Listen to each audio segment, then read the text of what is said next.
Welcome to the Mike and JD Show YouTube channel. Thank you for being here. I want you to do me a big favor before you check out this clip. I want you to hit the like button. I want you to throw in a comment and make sure you're a subscriber to this channel. And then I want you to share this video with your friends. Help us defeat the algorithm. And then if you like this content and you appreciate this content, please head over to patreon.com/the Mike and JD Show and support the show. That is how we actually get funded to be able to do this. So we thank you very much for being here. And now enjoy the clip. This podcast is a member of the Voices of Wrestling Podcasting Network. Visit voicesofwrestling.com to hear the rest of our great podcasts, as well as show reviews, columns, opinions, and updates across the world of wrestling. Competition starting to get thick, it's the click, so I hope you watch your A game. A made no rain from the track when we unite and spit. This is an A game, better bring your A game. Competition starting to get thick, it's the click, so I hope you watch your A game. A made no rain from the track. Ric Flair biopic in the works from Dwayne Johnson and $7 Productions. $7 Productions is developing a project based on the life of the legendary American professional wrestler Ric Flair. The Wrap can exclusively reveal.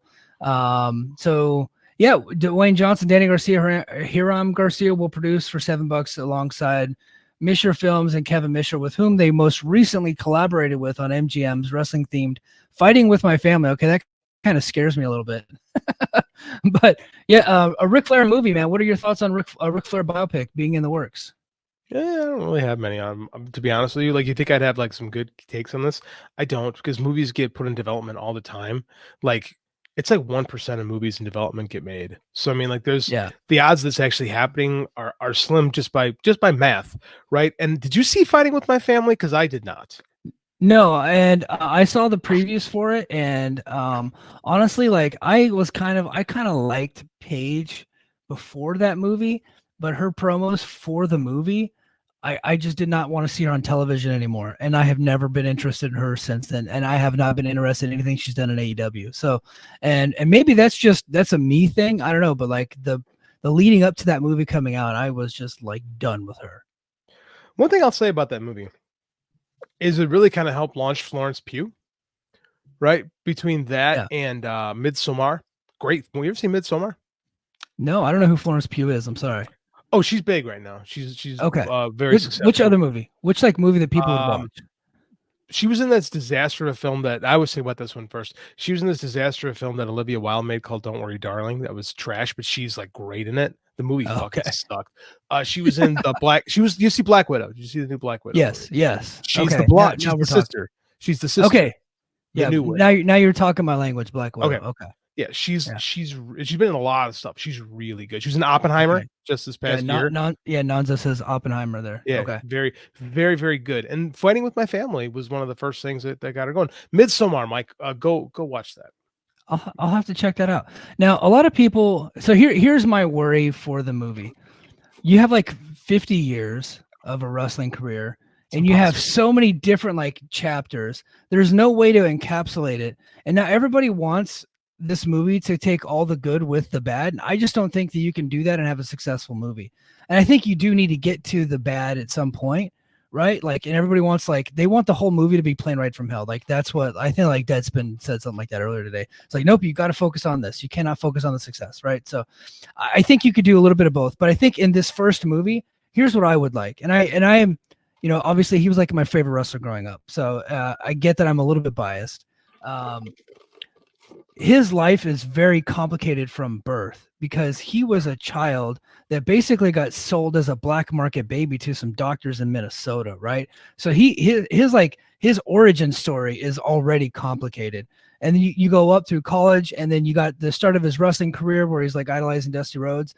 And then you get to the plane crash, and then he comes back from a broken back in the plane crash, said they're never going to wrestle again, to becoming the world heavyweight champion.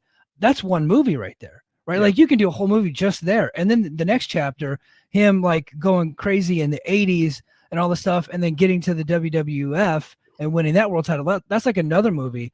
And then you got like all the drama with WCW, his return to WWF, his son dying, the plane ride from hell, TNA, retirement, and then almost dying himself. Like, that's like a 3-hour movie right there. So you got like 3 or 4 movies right? Just on one guy. I don't know that you can just do like one like bio. Like you have to pick certain time periods. You can't do every time period. No, even the Von Erich movie, like they basically condensed the early 80s, right? Yeah. And then they kind of spit out the rest of it, like to get to Carrie's death.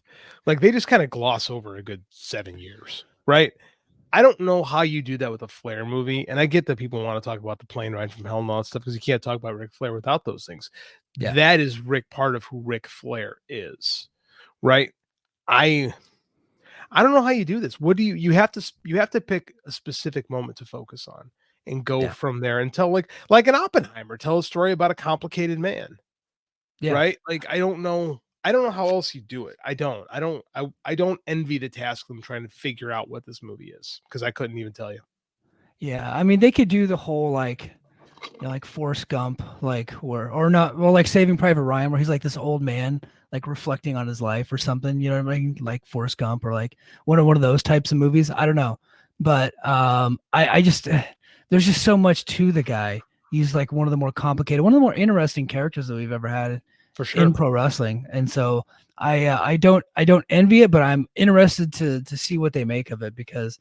But the fighting with my family thing kind of scares me a little bit because the previews didn't look good to me. No, I had nowhere to see it. I'd advise them not hiring the guy who played Flair in the Iron Claw. Yeah, who would you get to play Flair? That's a King of the North question right here.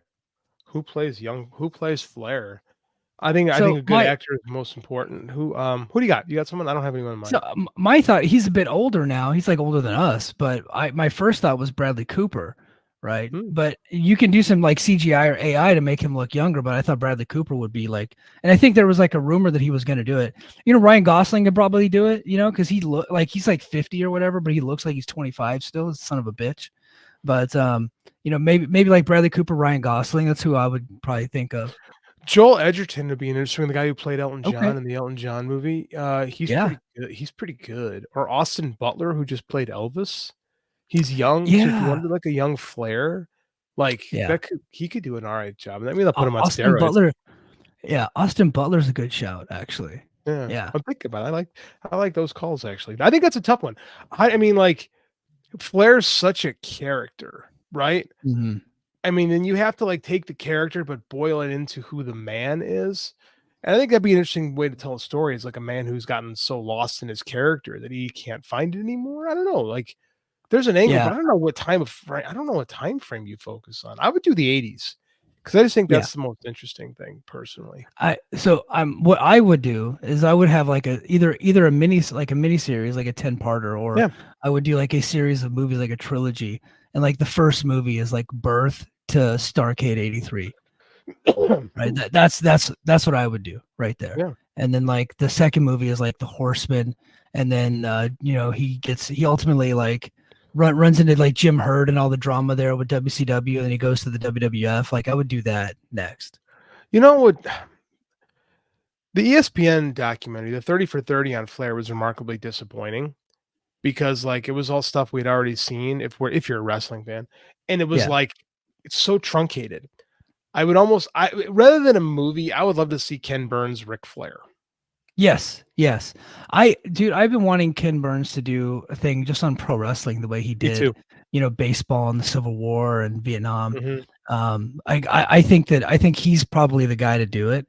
But he did a really good, like he did really good ones on like singular people. He did Muhammad Ali, which I thought he like knocked that one out of the park. And then Jackie Robinson too. He absolutely destroyed that one. Yeah, that was awesome. Greatest documentary filmmaker ever. He's hero.